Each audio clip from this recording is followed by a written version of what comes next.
back to this podcast. I guess we are all learning something. Thank you so much, David, for even accepting to be with us once again. Recently, Uganda came up with a new curriculum. What was wrong with the old curriculum that needed something new? Yeah, what was wrong with the old curriculum was that it was old and the world was new. Okay, this is what I want to say. Yes. The old curriculum had some flaws that were supposed to be handled to fit the current world. Yes. There are some problems you wouldn't solve using the old curriculum that we think we can solve now with the present or the current curriculum. Yes. I want to start with the other one had characteristics that would fit the old generation.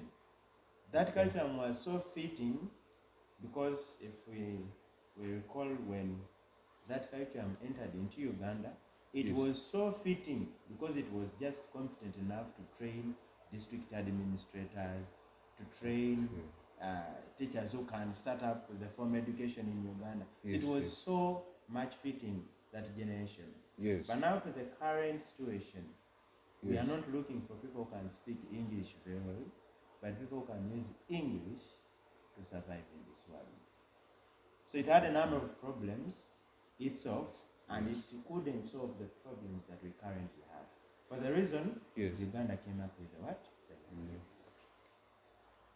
So are you suggesting, okay, what I get from you is that we formerly needed more of administrative work than we need today? And not the case, but what exactly we wanted by the time we obtained the other curriculum, the old curriculum, is not what the country needs right now. So the country needs something new. With the changes in the society, in Uganda and across the world, with the current problems that didn't exist then, we need new skills. That's why we needed the new curriculum. So it was so wise to think of reforming the education system we have. New curriculum. So thank you so much. So what is in the new that wasn't really focused on in the old one? Right. What is in the new? In fact, it is a change. It is just a few slight changes in how we facilitate the learning process that changed. Okay. It wasn't changing the education system as so, but it was changing the way learning takes place. The approach to teaching. Things like that. To start with, the old curriculum had characteristics like content-based. Accumulation of knowledge. How much can you cram the central dogma of life? DNA to messenger RNA to proteins. How much can you have the content? How far can you go by cramming the content of Napoleon Bonaparte? How can you cram the content of pests and pest control in agriculture? Which wasn't right. It is not currently about knowing that, but about how you can use that knowledge to solve the problems that we have today. So in the old curriculum, it was content-based. This time round, we are looking for competencies. So the new curriculum is competence-based. Okay. So you are suggesting the content is still there. Exactly. But how can we apply that particular content? Yes. So what skills are being passed on to the young generation? I hear this year is the first year for the first candidates of the new curriculum. So what skills are they really getting? Just in case the person has a chance to reach to schools, to secondary schools that have known and have implemented the new curriculum. Right now they are doing assessment of projects that have been done by students. Recently I've been to the Game Adventist Secondary School, where I was a biology teacher, agriculture, and I've seen students going to the level of making robots. One young boy in senior made a pressure robot. that could be controlled by pressure. I saw them making models of the human systems. I saw them do a number of things, ranging from all the subject disciplines, from agriculture, from food and nutrition technology, from physics, from biology. This is creation of a skill that can help a person survive even when they have stopped with senior. If a kid in senior can make a loaf of bread, I don't know if I know what time we didn't have.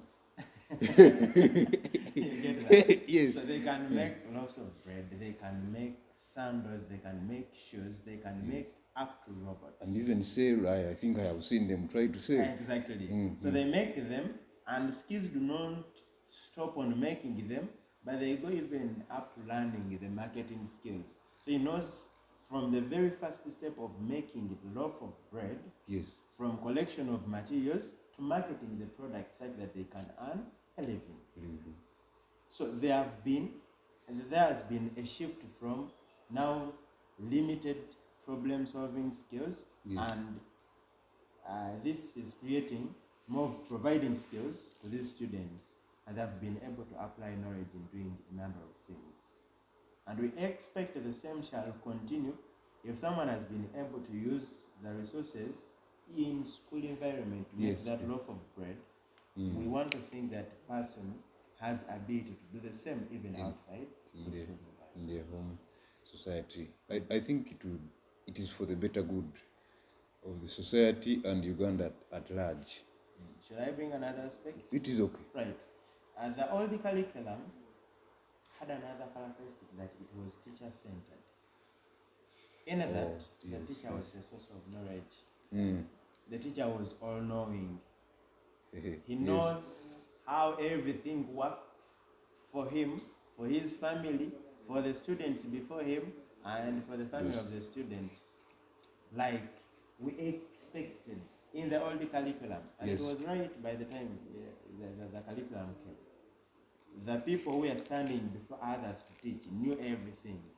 So it was teacher-centered. But now, with changes in the society, by the time you stand before a kid in senior 3 to talk about the reproductive system, they know much. They know much. And therefore, you're known to the source of knowledge. You are there to facilitate their learning process.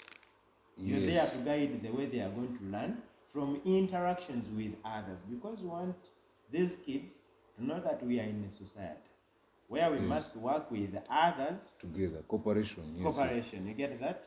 So they can cooperate and create skills themselves. They can cooperate and do the learning themselves, instead of you coming and you pour the information that you learned sometime, that some of it may even be outdated. Okay, thank you so much. You earlier have said that you are teaching somewhere in biology. How? Because I think these learners, by the time they come from the primary school, they are more of the old curriculum. So how do you see their response to the new curriculum? In fact, in class, especially.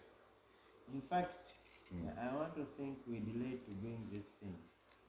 Okay, the government delayed to bring this thing, the new curriculum, because these kids are running are doing everything as it was planned. They do things the way they were planned. As long as you provide them with the freedom and the resources needed, they can do everything. They have the ability to do everything. They have been able to interact with smart gadgets, with computers and phones, get information to initiate their learning process, and use that information to critically think of how things must go. So they are able to do things, and they have done them. For the years I've taught them, the first good ones are sitting in it.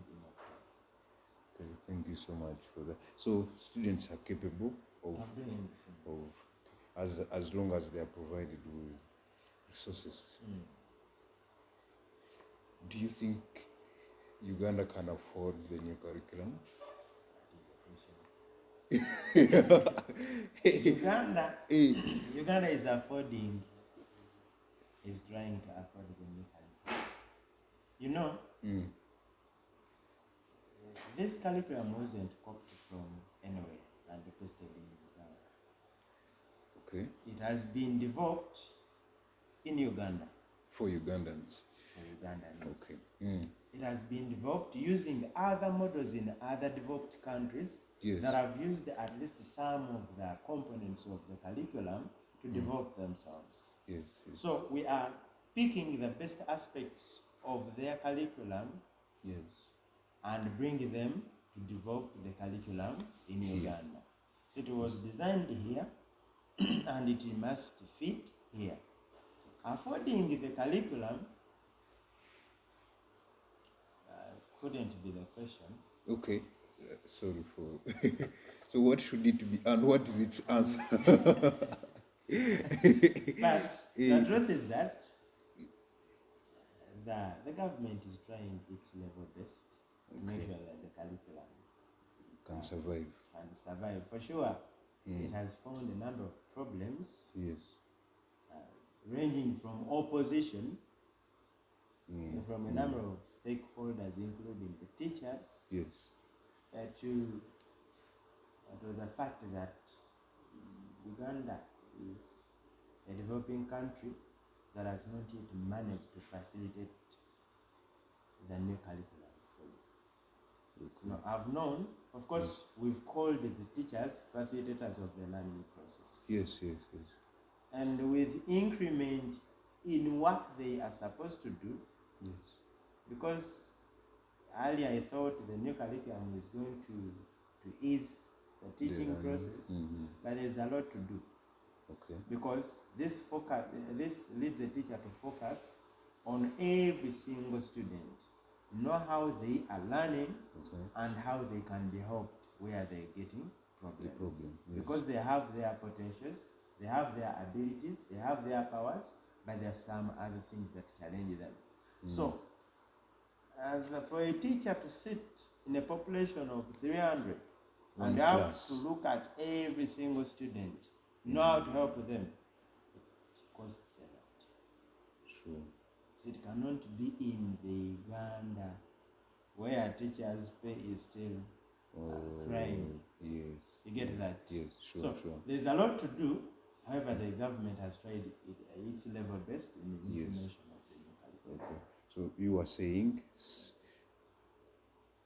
the problem is not the weakness of the learners. Exactly. They are available and willing to learn and capable of learning. You are not saying that teachers have a problem interpreting or understanding the content and helping learners appreciate it, but there are challenges like numbers, numbers in terms of students or numbers of teachers and their fees. So what should Uganda do? Because of course it has done something good. What more can it do? Uganda will give priority to the education sector. Oh, you are saying lack of priority. I want to think yes. The budget committee, the parliament, or even other concerned people have not known how much it costs to bring about the new curriculum in all parts of Uganda. Sure. So if the budget still reads the figures we have even in the past budget, that is far less. Oh, sure. Past budget is read for even as the old curriculum. Exactly.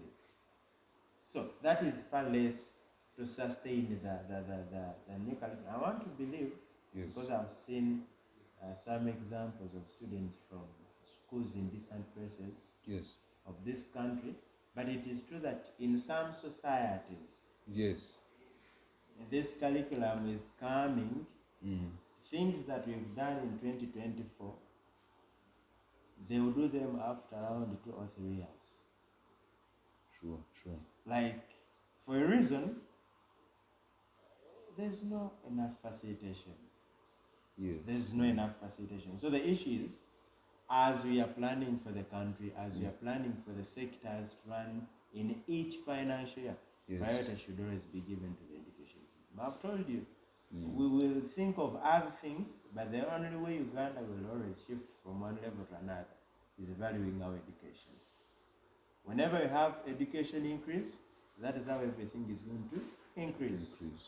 Yeah, from education, if these kids are learning now to the extent of making robots, then no reason of importing robots after some time when we are supposed to bring them into use. When the students are because in Uganda, I think, as per now, we do not use robots to a large extent. So if they have ability to make them in senior 4, then they can create something bigger by the time they complete their university level, their bachelor's at the university. Sure. Thank you so much. You are suggesting we are less prioritizing education. How do those other well-to-do, like the Scandinavian or welfare nations, prioritize their education sector as we conclude? For sure, some of those countries, and many of them, have tried to do it. If I've looked at a number of education systems and education ministries of different states, I want to tell you, in many developed countries, they have powered education.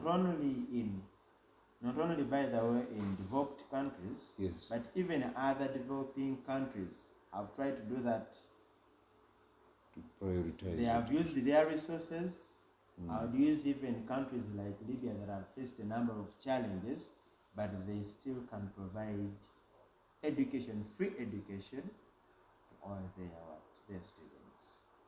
They have been able to pay their teachers at least to a satisfaction. In a satisfied mind, can always deliver the best in class.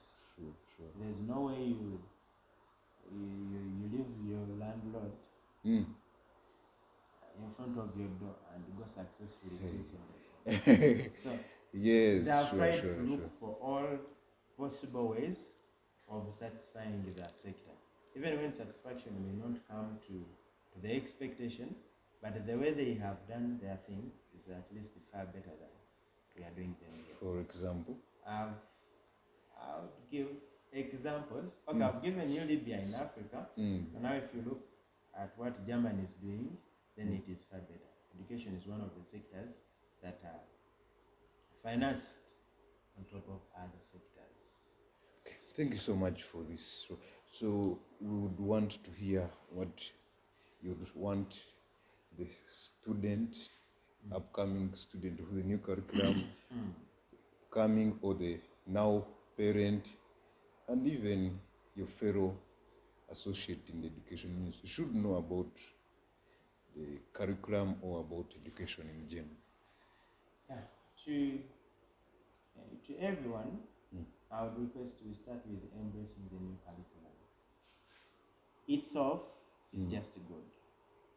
Okay. It is facing a number of problems, being a developing country, but we need it if we are to change most of these things. We need it for the reason that we have a bit advanced problems that we are supposed to solve. So we need to embrace the new curriculum, welcome it, and do according to the set standards. Starting with the students, they must know what they are supposed to do. Okay.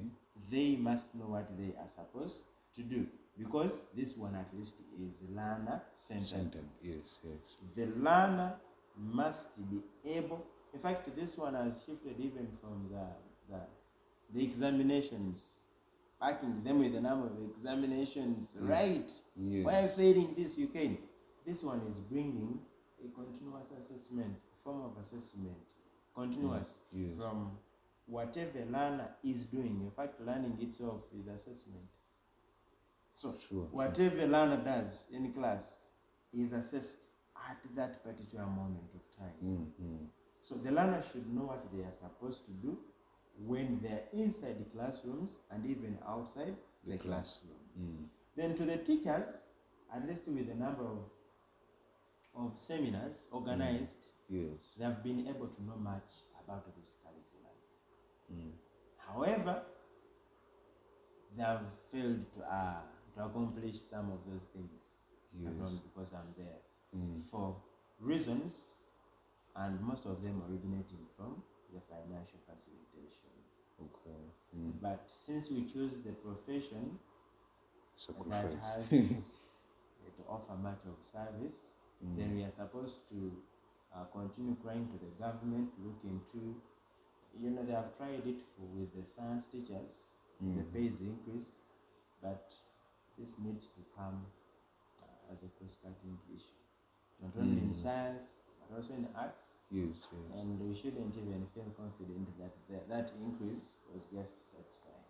But however, if you can have at least all teachers come to that standard in both government and private institutions, there's at least something far better. Yes. But before you even get that, we should still plan to provide what is necessary, what is required to the students. Then to the parents, support is needed. Support is needed from you parents.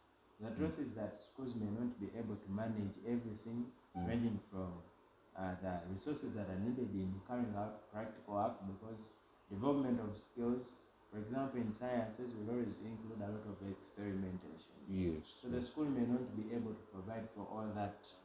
The parent needs to be very close to the school's assistance, such that the things can move on. Okay. Thank you so much. Knowledge cannot be completed in this world, but we want to live one step at a time, one day at a time. We are glad for this peace. It can push us for a while. We shall not die. Thank you very much, Mr. Mukisa, for coming over.